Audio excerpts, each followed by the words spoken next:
Progress. Assalamualaikum warahmatullahi wabarakatuh. Alhamdulillah alladzi khalaqal mauta wal hayata liyabluwakum ayyukum ahsanu amala wa huwal azizul ghafur. Asyhadu an la ilaha illallah wahdahu la syarikalah wa asyhadu anna Muhammadan abduhu wa rasuluhu la nabiyya ba'dah. Allahumma salli wa sallim wa barik ala Muhammad wa ala alihi wa sahbihi wa man tabi'ahum bi ihsanin ila yaumil qiyamah. Amma ba'd. Qala Allahu ta'ala fil Qur'anil Karim, a'udzu billahi minasyaitonir rajim.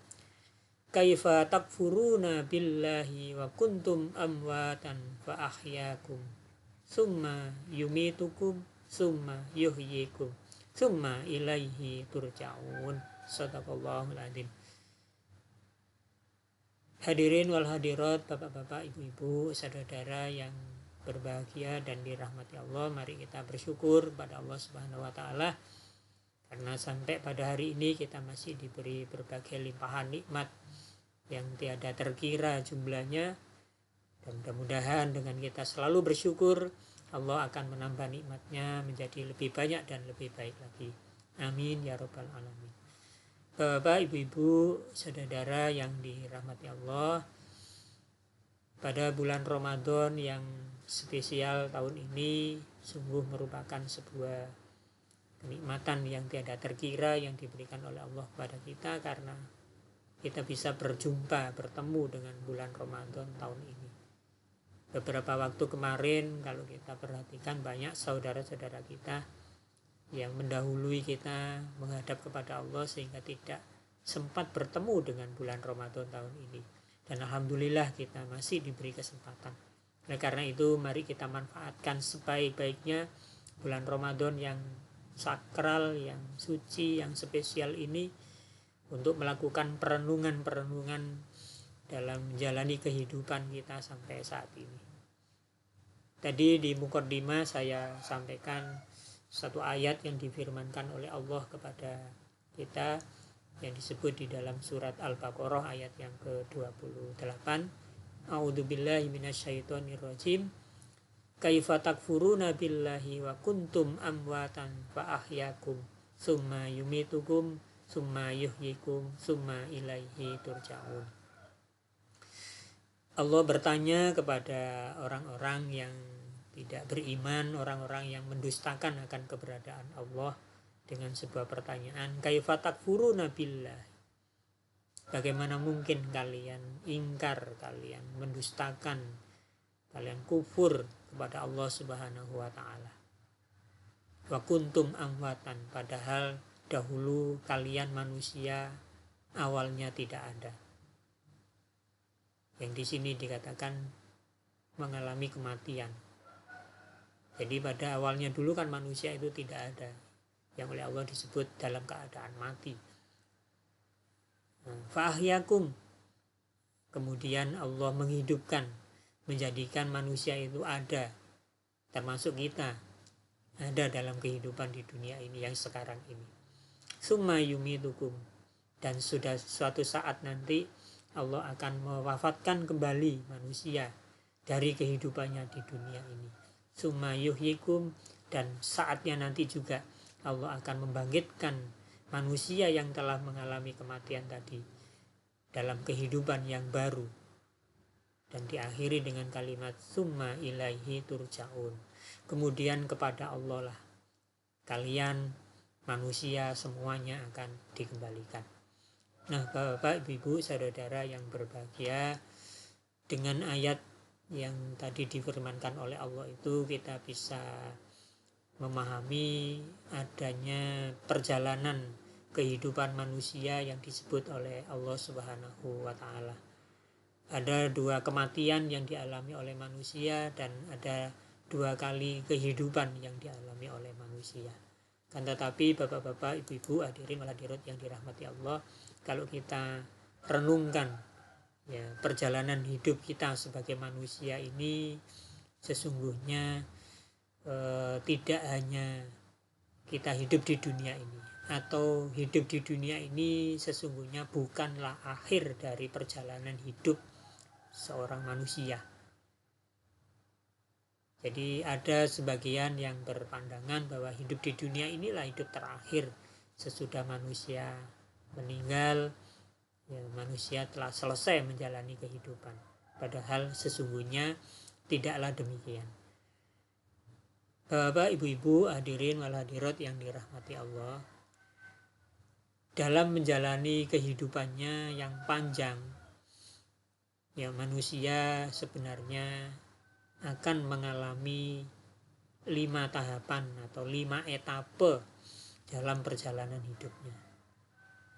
Etape pertama, kehidupan manusia itu terjadi di saat, ya, ruh yang dimiliki oleh manusia, termasuk kita, mulai diciptakan oleh Allah Subhanahu wa Ta'ala. Pada saat itu atau pada tahap pertama ini, kehidupan manusia masih hanya berwujud ruh yang berada di alam ruh, yang keberadaan alam ruh ini termasuk ghaib, artinya tidak ada yang mengetahui keberadaan alam ruh ini kecuali ruh itu sendiri dan Allah Subhanahu wa Ta'ala, serta makhluk yang diizinkan oleh Allah untuk bisa memasuki alam ruh itu, misalkan malaikat. Nah, karena ruh ini memang rahasia, ya, kita pun, ya, tidak mengetahuinya. Bahkan terkait tentang berapa lama manusia, termasuk kita dulu hidup di alam ruh itu berapa lama. Jadi kalau kita bertanya berapa lama ya dulu kita hidup di alam ruh, itu tidak ada yang mengetahui. Kita tidak ingat, ya, berapa lama dulu kita hidup di alam ruh. Coba kalau kita tanya pada diri kita masing-masing, berapa lama ya dulu kita di alam ruh, kita tidak tahu. Begitu juga tentang apa saja yang dulu dikerjakan oleh manusia atau kita kerjakan ketika kita berada di alam ruh. Apa saja yang kita kerjakan, kita pun tidak ingat. Dan juga tidak tahu dulu kita itu ngapain di alam ruh. Apakah dulu di alam ruh kita pernah main sepak bola, apakah kita dulu pernah bersekolah, apakah kita dulu pernah goes, apakah kita dulu pernah, ya, macam-macam perbuatan kita tidak pernah ingat dan tidak tahu. Itulah rahasia kehidupan manusia di alam ruh ketika masih berwujud alam ruh. Nah, bapak-bapak, ibu-ibu, hadirin wal hadirat yang dirahmati Allah. Kemudian etape kehidupan manusia berikutnya adalah ketika manusia dimasukkan oleh Allah ke dalam alam arham atau alam rahim yang ada di dalam kandungan ibu. Pada waktu usia kandungan seorang ibu yang hamil memasuki usia, ya, 4 bulan, di saat itulah Allah memasukkan ruh yang tadi berada di alam ruh itu ke dalam bakal janin yang ada di dalam rahim ibu, sehingga pada saat itu terjadi perpaduan antara ruh manusia dan jasad atau jasmaniah manusia yang pada saat itu masih dalam berbentuk bakal janin atau bakal bayi yang nanti akan lahir. Nah, inilah alam arham, alam rahim. Sama halnya dengan alam ruh tadi terkait berapa lama seorang manusia tinggal di alam arham, antara yang satu dengan yang lain masanya berbeda-beda. Dan tidak tahu atau tidak ingat kita akan tahu ketika orang tua kita memberitahu kepada kita bahwa kita dulu berada di alam arham itu 8 bulan, atau kita berada di alam arham dulu ada yang sampai 10 bulan, ada yang bahkan 7 bulan sudah keluar dari alam arham sehingga lahir dalam keadaan prematur misalkan, sehingga harus ditangani secara khusus menggunakan inkubator agar tetap bertahan hidup. Bahkan ada yang mungkin kurang dari 7 bulan, ya, ada yang rata-rata 8 bulan. Nah, jadi antar manusia satu dengan manusia yang lain, waktu berapa lama dia berada di alam arham itu sangat variatif, berbeda-beda. Dan sekali lagi kita sendiri yang mengalaminya itu tidak ingat dulu berapa lama kita berada di alam arham itu. Sedangkan terkait dengan apa yang dilakukan oleh seseorang, termasuk kita, ketika berada di alam arham itu pun juga tidak tahu. Ya. Kadang kita diceritain gitu oleh bapak ibu kita, khususnya ibu kita ya, dulu ketika ya, kita berada di dalam kandungan ibu di alam arham itu kita suka menendang perut ibu. Nah, kita tidak tahu pada saat itu kita nendang perut ibu itu apakah kita main sepak bola ataukah kita berlari-lari atau apa. Ya, cuma yang dirasakan oleh seorang ibu adalah ya bakal janin atau bayinya itu sedang menendang-nendang perutnya. Nah, itu adalah etapa kehidupan manusia yang kedua di alam arham atau alam rahim. Nah, bapak-bapak, ibu-ibu, hadirin wal hadirat yang dirahmati Allah, kemudian kita akan masuk ke etapa kehidupan berikutnya, etapa kehidupan manusia yang ketiga, yaitu ketika manusia terlahir ke alam dunia sekarang ini. Etapa inilah yang tadi disebut oleh Allah di dalam firman-Nya surat Al-Baqarah ayat yang ke-28 tadi dengan menyatakan wa kuntum amwatan fa ahyakum. Padahal kamu tadinya itu mati, ya tidak ada dalam kehidupan dunia ini, fa ahyakum. Kemudian Allah menghidupkan kamu, melahirkan kamu ke dunia ini. Jadi manusia itu dahulunya kan tidak ada di dunia ini, ya, tapi ada di alam ruh dan alam arham, ya. Jadi ruh pada saat itu belum menyatu dengan jasad itu ya. Nah, kemudian Allah menghidupkan, yaitu melahirkan manusia ini, termasuk kita ini ke dunia sekarang ini, dengan menyatukan antara jasad dan ruh. Nah, itulah etapa kehidupan yang ketiga, yang sekarang ini di dunia ini.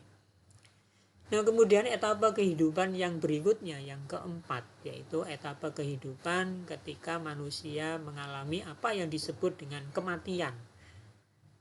Yang tadi juga disebut di dalam firman-Nya Allah dengan kalimat summa yumitukum. Kemudian pada saatnya nanti kalian manusia akan diwafatkan, dimatikan oleh Allah Subhanahu wa taala.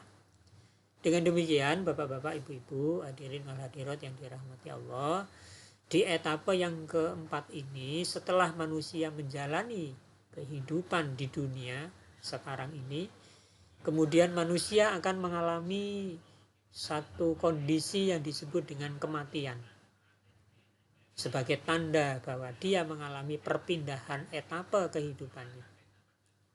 Jadi batas akhir kehidupan manusia di etapa yang ketiga di dunia ini tidak lain adalah tatkala ia mengalami satu peristiwa yang disebut dengan kematian. Kematian sebagai batas akhir kehidupan di dunia sejatinya adalah terpisahnya ruh dan jasad manusia yang dulu memang dalam keadaan terpisah, kemudian disatukan oleh Allah ketika lahir dunia, dan kemudian diakhiri dengan terpisahnya antara ruh dan jasad manusia. Setelah manusia mengalami peristiwa yang disebut kematian, maka jasadnya akan kembali kepada asal bahan penciptaannya, yaitu tanah. Maka manusia jasadnya akan kembali ke tanah, hancur lebur menjadi tanah kembali, sementara ruhnya yang tidak akan mengalami kehancuran dan tidak mengalami kematian akan melanjutkan etapa perjalanan berikutnya, yaitu ke alam barzah atau alam kubur. Nah, dengan demikian bapak-bapak, ibu-ibu, hadirin wal hadirat, saudara-saudara yang berbahagia, pada dasarnya ketika seorang manusia itu dikatakan mengalami kematian, ruh yang ada pada dirinya itu tidaklah mengalami kehancuran, berbeda dengan jasadnya yang mengalami kehancuran. ruh manusia yang telah mengalami kematian dan terpisah dari jasadnya itu tetap hidup. Hanya saja dia mengalami perpindahan etapa kehidupan atau perpindahan alam, yaitu menuju ke alam yang disebut alam barzah atau alam kubur. Jadi alam barzah atau alam kubur itu sesungguhnya adalah alam gaib. Ya. Jadi alam gaib, karena alam barzah, alam kubur itu berbeda dengan kuburan. Kalau kuburan itu ya di dunia ini, ya, dikubur jasad tadi, dikubur ke tanah, ke bumi ini. Tapi kalau alam kubur atau alam barzah itu adalah alam gaib yang alam tidak bisa kita saksikan dengan kasat mata, dengan panca indera kita. Sebagai alam gaib, alam barzah itu merupakan alam transisi dari kehidupan dunia ini untuk menuju pada kehidupan akhirat. Bapak, ibu-ibu, hadirin wal hadirat yang dirahmati Allah. Nah, etapa terakhir dari perjalanan hidup manusia adalah menuju kepada kehidupan di alam akhirat sebagai stasiun pemberhentian terakhir perjalanan kehidupan manusia. Di alam akhirat itulah kelak semua manusia akan dipanggil menghadap dan bertemu secara langsung dengan Allah Subhanahu wa Ta'ala. Dan dalam pertemuannya dengan Allah itu manusia akan dihisab atau dimintai pertanggungjawaban terhadap semua perbuatannya ketika hidup di dunia. Tidak ada yang terbebas dari pertanggungjawaban di hadapan Allah. Semua manusia, siapapun manusia itu. Di dalam surat Al-Ghasyiyah ayat yang ke-25 dan 26 Allah Subhanahu wa Ta'ala berfirman, A'udzu billahi minasyaitonir rajim. Inna ilaina iyabahum summa inna alaina hisabahum. Inna ilaina iyabahum, sesungguhnya kepada kami Allah lah mereka manusia kembali. Summa inna alaina hisabahum. Kemudian sesungguhnya di saat mereka telah kembali kepada Allah itu, kewajiban kami Allah lah untuk menghisab, memintai pertanggungjawaban apa yang telah dilakukan di dalam kehidupannya di dunia. Bahkan di dalam surat Al-Hijr, ya, surat yang ke-15 ayat yang ke-92 dan 93, lebih tegas Allah mengatakan, "Wa rabbika lanas'alannahum ajma'in amma kanu ya'malun." Wa rabbika, maka demi Tuhanmu, lanas'alannahum, kami Allah pasti akan menanyai mereka, memintai pertanggungjawaban mereka, ajmain, semuanya tanpa terkecuali. Semua manusia akan ditanyai, dimintai pertanggungjawaban. Amma kanu ya'malun, tentang apa yang telah mereka kerjakan dahulu ketika mereka berada di dunia. Nah, itulah bapak-bapak, ibu-ibu, etapa terakhir perjalanan kehidupan manusia, bertemu dengan Allah Subhanahu wa Ta'ala, dan di hadapan Allah manusia akan dimintai pertanggungjawaban. Selanjutnya hasil dari pertanggungjawaban itulah yang kemudian nanti menentukan apakah manusia akan diberi balasan kenikmatan, kebaikan, ataukah dia akan diberi balasan hukuman, siksa. Semuanya tergantung kepada pertanggungjawaban yang disampaikan oleh manusia kepada Allah. Bapak, ibu-ibu, hadirin wal hadirat yang dirahmati Allah, kalau kita baca di dalam Al-Quran dari 5 etapa perjalanan kehidupan manusia tadi, etapa pertama dan etapa kedua, yaitu ketika berada di alam ruh dan alam arham, itu tidak banyak dibicarakan oleh Allah Subhanahu wa Ta'ala, tidak banyak disampaikan oleh Allah Subhanahu wa Ta'ala. Mengapa demikian? Karena kehidupan itu sudah berlalu, sudah selesai. Sebagian besar isi dari Al-Quran justru membicarakan etapa kehidupan yang ketiga saat ini di dunia. Bisa dikatakan 80% isi Al-Quran itu berbicara tentang kehidupan di dunia saat ini. Bagaimana kehidupan harus dijalankan agar kehidupan di alam barzah dan alam akhirat bisa mendapatkan kebahagiaan dan kemenangan. Maka bacalah Al-Quran, renungkan Al-Quran, pahami isinya untuk kita jalankan dalam etapa kehidupan saat ini di dunia ini. Sebab besok di alam barzah, alam akhirat sudah tidak ada lagi aktivitas-aktivitas ibadah yang bisa kita kerjakan. Semuanya sudah selesai. Dunia ini sangat menentukan bagi kehidupan kita selanjutnya di alam barzah maupun alam akhirat. Bapak-bapak, ibu-ibu, hadirin wal hadirat yang dirahmati Allah, saya kira ini renungan yang bisa kita laksanakan atau kita sampaikan pada kesempatan yang berbahagia ini. Mudah-mudahan ada guna dan manfaatnya bagi diri kami pribadi dan pada seluruh bapak-bapak, ibu-ibu, saudara hadirin wal hadirat yang menyaksikan dan mendengarkan kajian renungan Ramadan pada hari ini. Kurang dan lebihnya mohon dimaafkan. Billahi fi sabilil haq wastabiqul khairat. Wassalamualaikum warahmatullahi wabarakatuh.